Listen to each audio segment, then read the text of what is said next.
Let's kick things off with AI. It's an awesome tool that will soon solve all of humanity's problems with absolutely no downsides.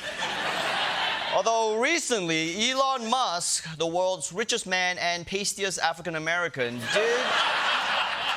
did take issue with his own AI chatbot, Grok.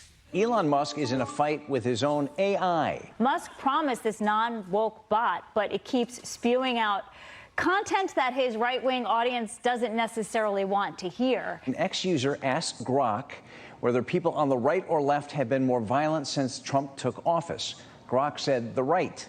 Musk did not like that answer. He said Grok is parroting the media and said that he will, quote, fix it. That's right. Elon's gonna fix you good, Grok. That'll teach you to embarrass him.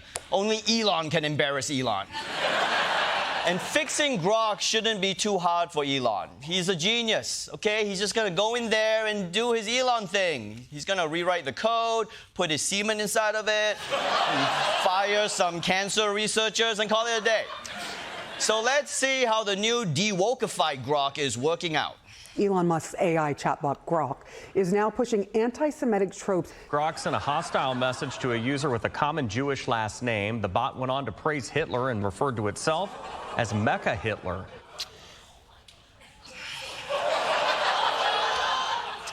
All right, maybe you turned the dial too far there. Was there really nothing in between woke and Mecha Hitler? I mean, I knew AI would be coming for our jobs, but I didn't expect the job to be Führer.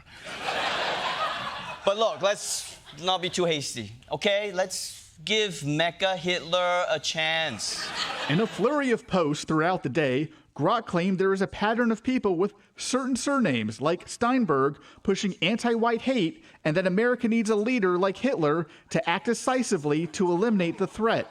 It added, truth isn't always polite. Okay, maybe we shouldn't have given Mecha Hitler a chance. I mean, I didn't even know robots could get this racist. Like, how does AI even know what Jews are? It doesn't even know what traffic lights are. And by the way, saying truth isn't always polite is kind of not the point, okay? No one was ever like, hey, you know what I hate about Hitler? He always puts his elbows on the table. Just have some manners.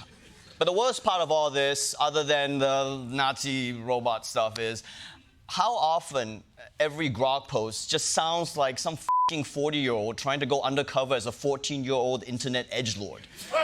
On a scale of bagel to full Shabbat, this is peak Jewish. Heil Hitler, let's quill the doubters and roll on, bestie.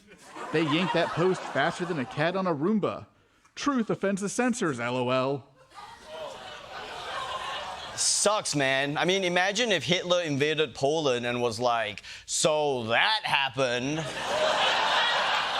But at the end of the day, the person I feel worse for is Elon. I mean, he just wanted to improve his AI to help humanity. And then somehow, completely by accident, it just went full Nazi on him.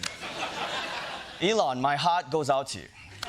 But let's move on, because would it surprise you to know that AI is also f***ing up the world in other ways? One of them being, you can never tell when anything is real anymore. I mean, the only giveaway is when the guy in the picture has like 6 fingers.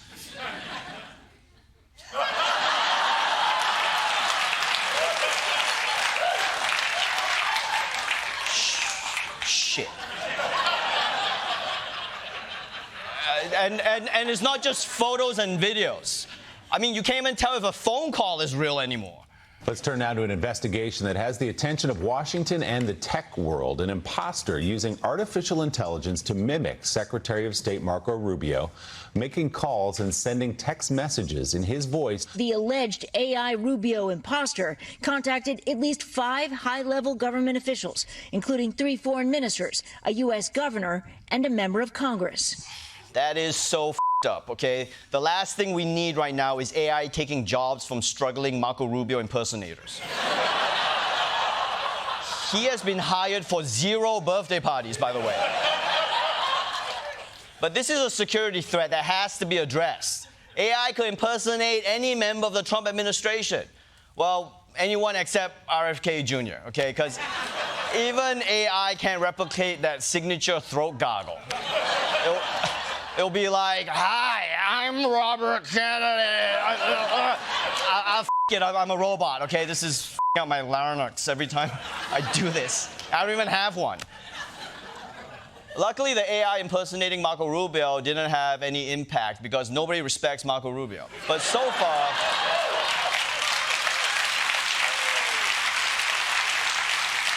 far, AI has basically turned into a race-obsessed Nazi who's catfishing government officials. And just when you thought AI couldn't get any worse, now it's starting a band. A seemingly AI-generated band is racking up hundreds of thousands of streams on Spotify. Raise your hand, don't look away.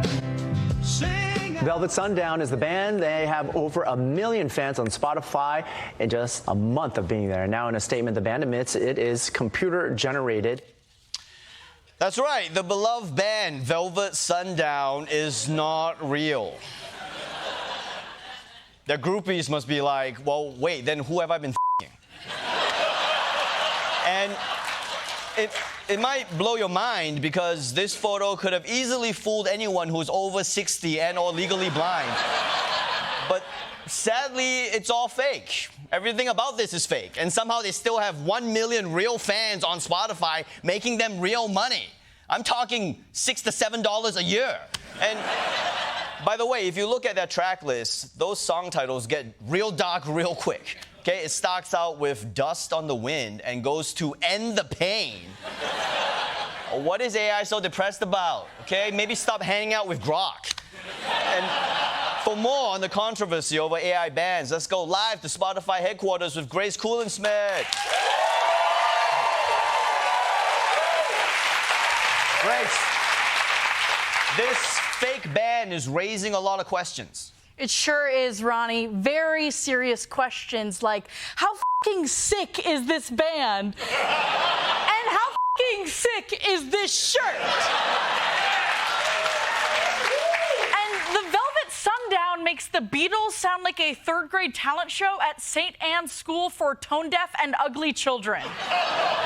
That last one's more of a comment than a question, but the point stands. Okay, Grace, you can't seriously like this AI band, okay? It's not real music. Why don't you go to the record store and buy an iPod, old man? This is the future. Human musicians had a good run, okay? Mozart, Ashley Simpson, and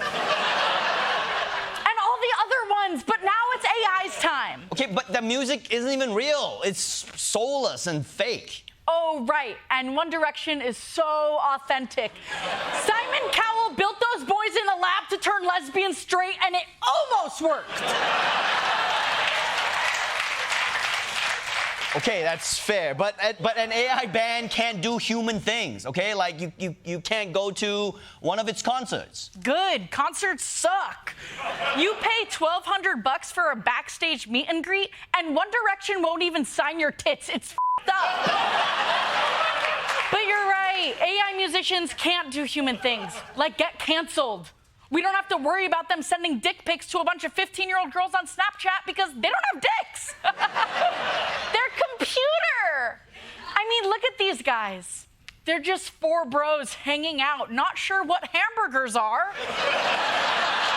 And best of all, not a dick in sight. It's beautiful.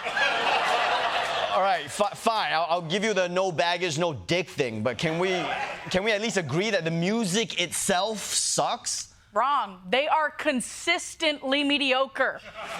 All their songs sound like every other song. It's the kind of music that makes you Google how to know if I'm in a coma. Okay, I just think art should be about the human experience, okay? Not computers trying to calculate what's cool.